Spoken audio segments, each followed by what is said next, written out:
Pessoal, boa noite.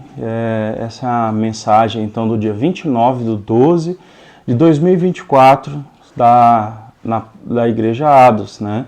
Nós não temos o culto presencial hoje, mas nós temos a palavra que vai ficar registrada. Espero que você ouça, você e sua família. Eu gostaria que você, por gentileza, me acompanhasse na leitura de Josué capítulo 3, a mensagem que eu gostaria de trazer para nós nesse dia de hoje. Diz assim, Josué 3: De manhã bem cedo, Josué e todos os israelitas partiram de Sitim e foram para o Jordão, onde acamparam antes de atravessar o rio. 3 dias depois, os oficiais percorreram o acampamento e deram essa ordem ao povo: quando virem a Arca da Aliança, do seu Deus, e os sacerdotes e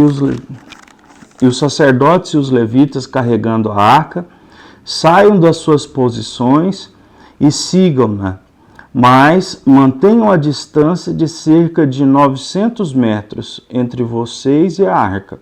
Não se aproximem dela. Desse modo saberão que o caminho que devem seguir, pois vocês nunca passaram por lá. Josué ordenou ao povo: santifiquem-se, pois amanhã o Senhor fará maravilhas entre vocês. E disse aos sacerdotes: levantem a arca da aliança e passem à frente do povo. Eles a levantaram e foram na frente. E o Senhor disse a Josué: hoje começarei a exaltá-lo à vista de todo Israel, para que saibam que estarei com você como estive com Moisés. Portanto, você é quem dará a seguinte ordem aos sacerdotes que carregam a arca da aliança: quando chegarem às margens das águas do Jordão, parem junto ao rio. Então Josué disse aos israelitas: venham ouvir as palavras do Senhor, seu Deus. Assim saberão que o Deus vivo está no meio de vocês, e que certamente expulsará de diante de vocês os cananeus, os hititas, os heveus, os ferezeus, os girgazeus, os amoreus e os jebuseus. Vejam, a arca da aliança do soberano de toda a terra atravessará o Jordão à frente de vocês. Agora, escolham 12 israelitas, um de cada tribo. Quando os sacerdotes que carregam a arca do Senhor, o soberano de toda a terra, puserem os pés no Jordão, a correnteza se represará e as águas formarão uma muralha. Quando, pois, o povo desmontou o acampamento para atravessar o Jordão, os sacerdotes que carregavam a arca da aliança foram adiante. O Jordão transborda em ambas as margens na época da colheita. Assim, os sacerdotes que carregavam a arca da aliança chegaram ao Jordão, e os seus pés tocaram as águas, e a correnteza que descia parou de correr e formou uma muralha a grande distância perto da cidade chamada Adã, nas proximidades de Zaretã, e as águas que desciam para o mar de Arabá, o mar salgado, escoavam totalmente. E assim o povo atravessou o rio em frente de Jericó. Os sacerdotes que carregavam a arca da aliança do Senhor ficaram parados em terra seca no meio do Jordão, enquanto todo Israel passava, até que toda a nação passou em terra seca. Vamos orar. Deus, fala conosco, esse é o nosso pedido, visita o nosso coração, derrama graça, fé, ó Deus, em nome de Jesus, para que assim nós possamos vencer e termos dias abençoados. Nós oramos em nome de Jesus. Amém. Nós temos então aqui o contexto dessa mensagem, é que Moisés, o líder que tirou o povo de Israel do Egito, ele tinha morrido. 120 anos, ele liderou o povo no deserto por 40 anos. Ele não chegou a entrar na terra prometida. Josué sempre foi, então, aquele que andava com Moisés e que aprendia com Moisés, né?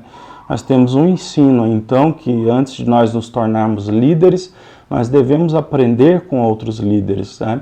A palavra de Deus, ela fala algo que diz assim, que os neófitos na fé, eles não podem ser líderes, ou as pessoas que são novas na fé, não podem ser líderes, porque senão elas podem cair na tentação do diabo por causa do orgulho, porque a liderança te põe numa posição, né, de destaque, então isso é muito perigoso. É uma coisa que eu questiono nos dias de hoje. As igrejas, elas levantam líderes muito rápidos, pessoas despreparadas no conhecimento bíblico, despreparadas ainda no campo da oração, despreparadas em vários sentidos, né? E não podemos agir de qualquer maneira, né? Josué andou 40 anos com Moisés, nós temos os discípulos que andaram com Jesus, né? 3 anos, nós temos Eliseu que andou com Elias. Então é necessário que a gente primeiro se sente para ouvir, para depois se levantar para ensinar. Então é muito importante isso.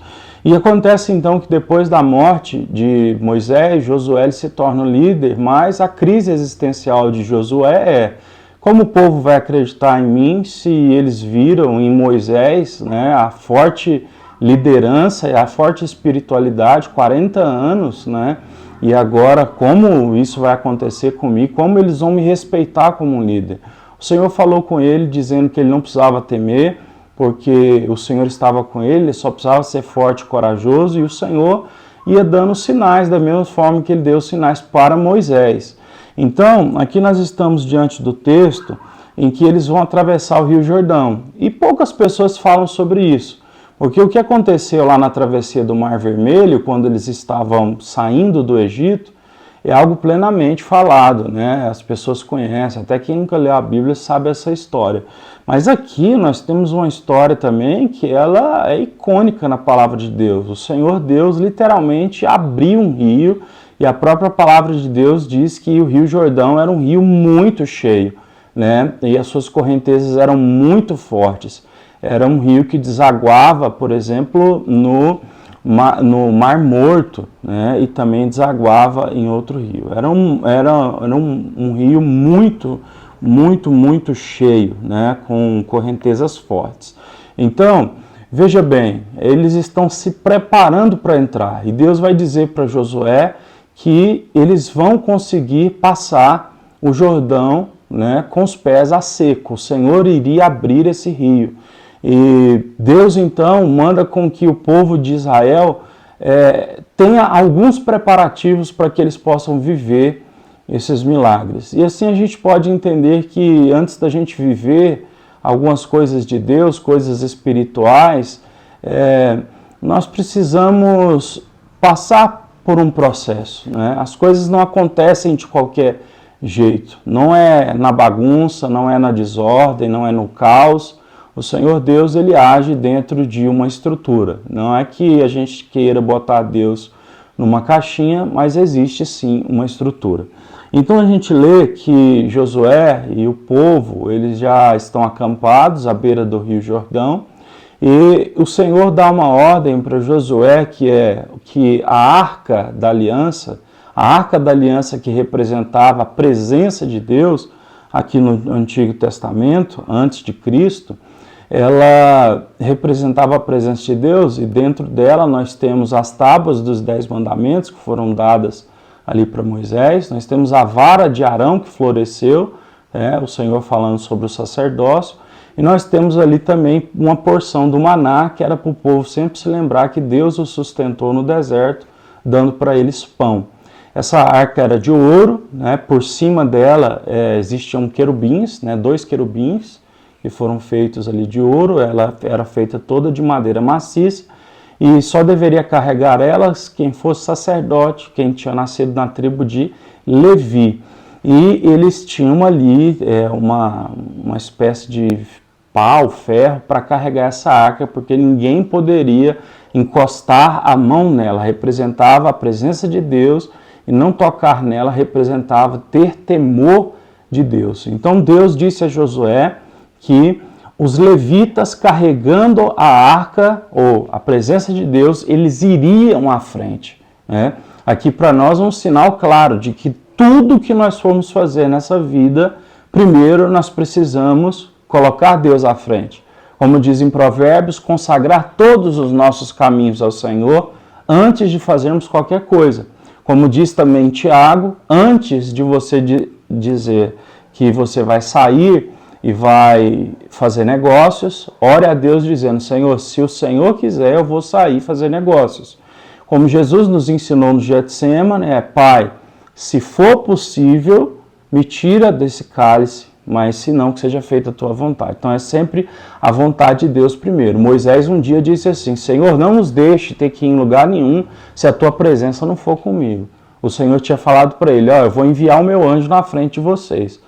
Moisés, orando, ajoelhado, disse: Senhor, não nos faça ter que sair daqui se a sua presença não for conosco. Então, não serve anjo, não serve nada. Deus tem que estar indo na nossa frente, senão não vale a pena sair do lugar. Espere o Senhor Deus, então, falar, confirmar os seus próximos passos. Não deixe a ansiedade te dominar, não tome decisões com o coração agitado. Tenha paciência no Senhor. E foi assim então que houve essa primeira parte da preparação para que eles pudessem atravessar o Rio Jordão, né, na direção de Jericó, que era a cidade dos muros, e o Senhor também ia entregar Jericó na mão dos israelitas, porque eles precisavam chegar na terra que mana leite e mel. Pois bem, a distância ali que eles estavam da arca era de 900 metros, e Josué manda chamar todo mundo, depois que Deus deu essa primeira ordenança a ele dos levitas ir na frente. Josué manda todo mundo se reunir, a gente está falando de mais de 1 milhão de pessoas, e ele vai dizer a todas essas pessoas para elas ouvirem a palavra do Senhor. A primeira vez que ele toma coragem, então, para dizer: venham todo mundo aqui para vocês ouvirem a palavra do Senhor, e era pela boca dele que ele estava falando. Então aqui você já vê que Josué, ele começa a tomar então essa atitude de líder, sabendo que o Senhor Deus está com ele em tudo. E ele diz isso, então, que os sacerdotes vão na frente, e depois ele diz algo muito importante. Josué 5, capítulo 3, verso 5, ele diz assim: santifiquem-se, porque amanhã eu vou fazer milagres entre vocês. A palavra santificar, ela não tem essa mesma conotação que a gente tem aqui, por exemplo, na nossa cabeça, que geralmente fala de algo totalmente puro, nunca ter havido um erro, né?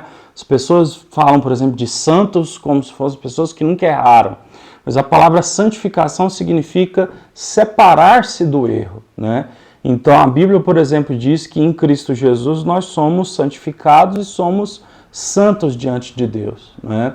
A gente pode vir a pecar, mas nós pedimos perdão, o sangue de Jesus nos lava, nós andamos num processo de santificação.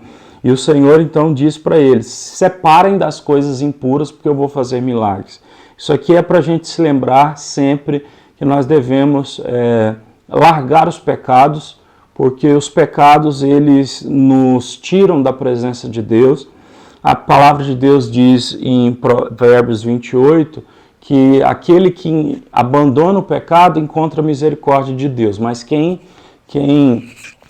acoberta o pecado, esse nunca vai conseguir a misericórdia, nunca vai prosperar.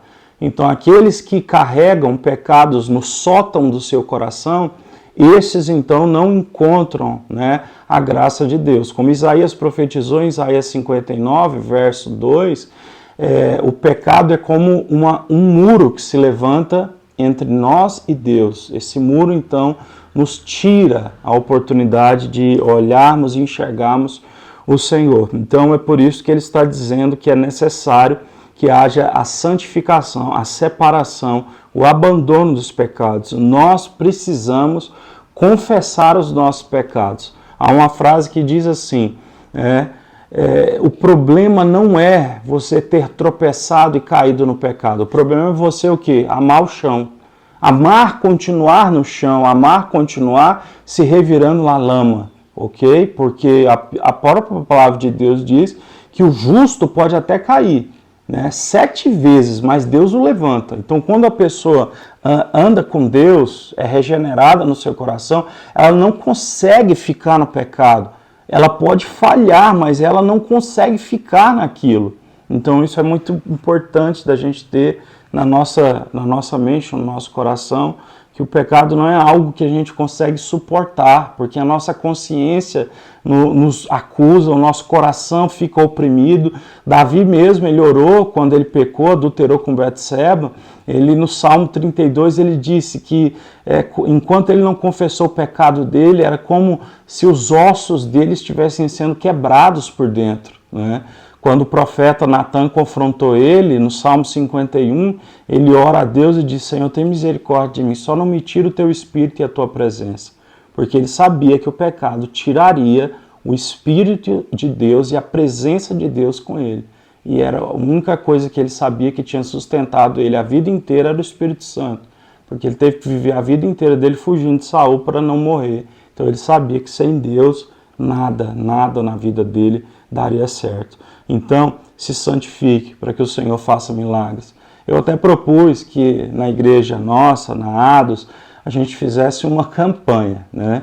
Porque as pessoas entendem bem, sabem que nós não somos assim, vamos dizer, chegados a campanhas. Porque, biblicamente, o que eu vejo sobre campanha é Paulo, em Atos, ele faz uma campanha, por assim dizer, de 3 dias, pregando sobre Jesus numa cidade que ele entra, né? E no Novo Testamento essa é a única campanha que tem. Paulo 3 dias pregando sobre Jesus numa cidade. Então a gente tem muita campanha agora, né, no final do ano, que o ano vai virar e vai ser ano da prosperidade, da restauração, da abundância. E eu proponho que seja um ano da santificação, né? Então santificai-vos porque no próximo ano o Senhor pode fazer milagres no nosso meio. Então a gente olha para isso e a gente percebe como, infelizmente, muitos cristãos têm invertido os valores. As pessoas, elas vão, oram, querem bênçãos de Deus, mas elas não querem se santificar. Isso é uma inversão de valores. É a mesma coisa de você querer a cobertura de um prédio sem nem ter começado a fazer os alicerces do prédio.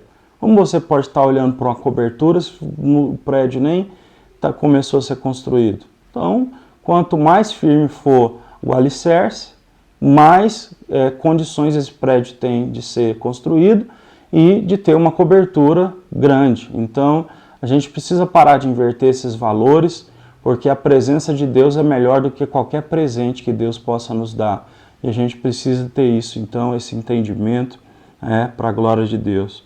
Pois bem, o texto vai dizer, então, que eles estavam se preparando e eles vão atravessar, então, o Jordão. E no dia seguinte, a palavra de Deus diz que o Jordão se abre, uma parede de água, ela abre de um lado, outra parede de água se abre do outro, e a arca de Deus na frente, nunca se esqueça, Deus sempre na frente, né? Eles então atravessam, os levitas passando e depois todo o povo de Israel passando, todos com o pé seco, sem se molharem ali. O Senhor, então, fez esse milagre para a glória dele. E, para a gente fechar, por assim dizer, antes da aplicação pessoal, sabe o que Deus disse para eles fazerem? Aqui já uma parte do capítulo 4. Enquanto eles estivessem passando ali em terra seca, mesmo no meio do Jordão, Deus disse: peguem pedras aí no meio do rio, porque essas pedras elas vão servir de memorial para que vocês sempre olhem para elas e se lembrem que foi no meio da profundidade de um rio que vocês tiraram ela de lá. Isso é muito importante porque nós temos a tendência de esquecer as bênçãos de Deus muito rápido, muito rápido. Então você vê que Deus, na própria Arca da Aliança, o Senhor manda eles guardar os mandamentos, um potinho de maná para sempre se lembrar que Deus sustentou eles no deserto, né? A vara de Arão, para eles nunca se esquecerem que Deus entregou o sacerdócio ali aos levitas. E aqui Deus diz a eles: peguem 12 pedras para vocês sempre se lembrarem. Então nós precisamos disso, não é? Você vê, o próprio Davi se lembrava disso. Quando ele foi enfrentar Golias, ele chegou e disse: olha, eu já matei um urso e um leão.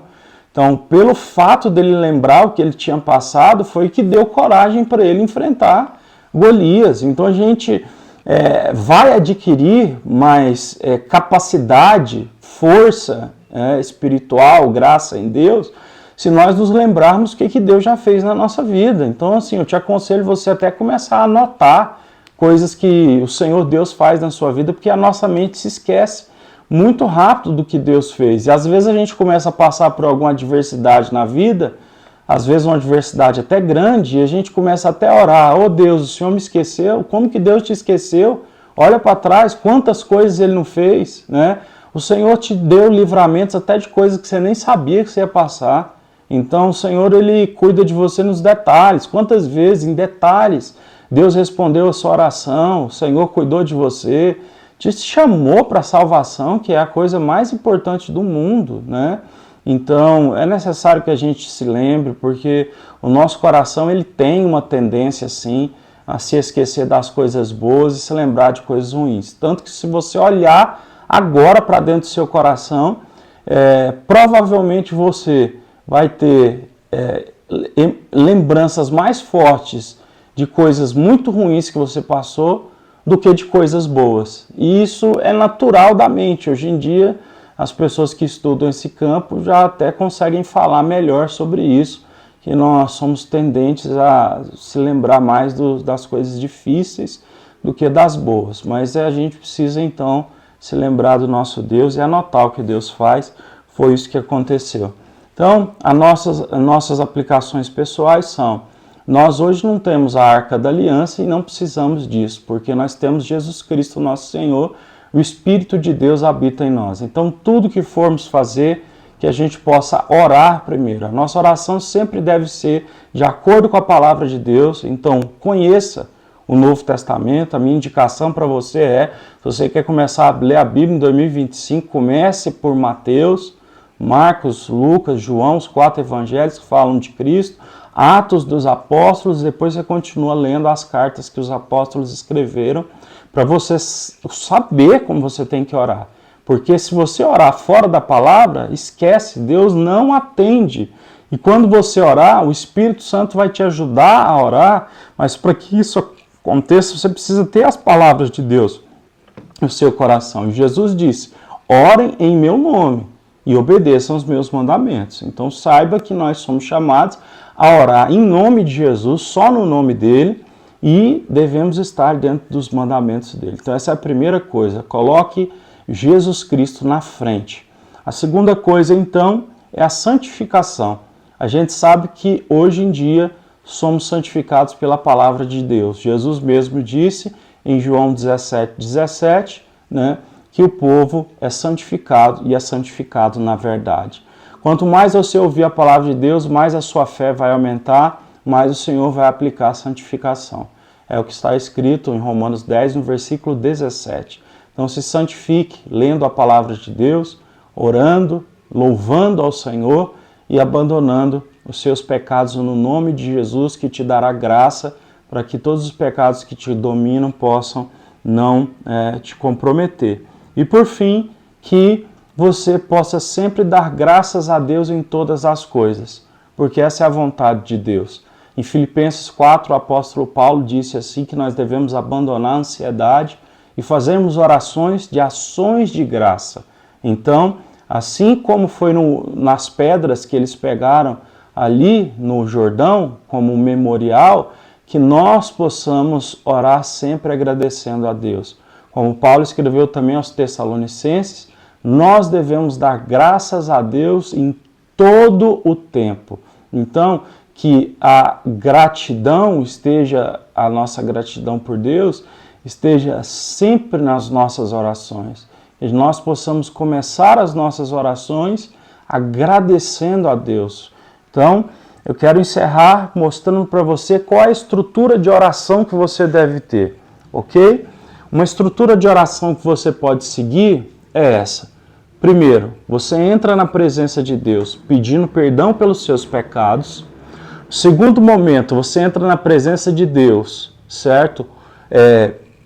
Agradecendo pelo que Ele faz. Em terceiro lugar, você vai entrar na parte mais importante de todas, que é na adoração, em que você vai começar a adorar a Deus pelo tudo que Ele é, porque Ele é santo, porque Ele é justo, soberano, Ele é digno, Ele é o alfa e o ômega. Então você vai entrar adorando Ele, né? Declarando o seu amor por Ele, ok? E só lá no final que vem as petições, né? Porque até antes das petições eu te aconselho a fazer intercessões, orar pelas pessoas, né? Que precisam, que Deus coloca no nosso caminho. Por fim, as petições, você faça petições pessoais para você. Então, eu deixo essa palavra, que o Senhor nos abençoe. Nós voltamos a falar da palavra de Deus aí no próximo culto e estamos de volta no começo de janeiro. Que o Senhor nos abençoe. Uma pequena oração. Que o Senhor te abençoe, ó Deus Todo-Poderoso, que o Senhor possa cuidar, abençoar, que a graça do Senhor seja derramada de forma abundante sobre cada um que nos acompanhou até aqui. Oramos em nome de Jesus. Amém. Que Deus te abençoe. Em nome de Jesus.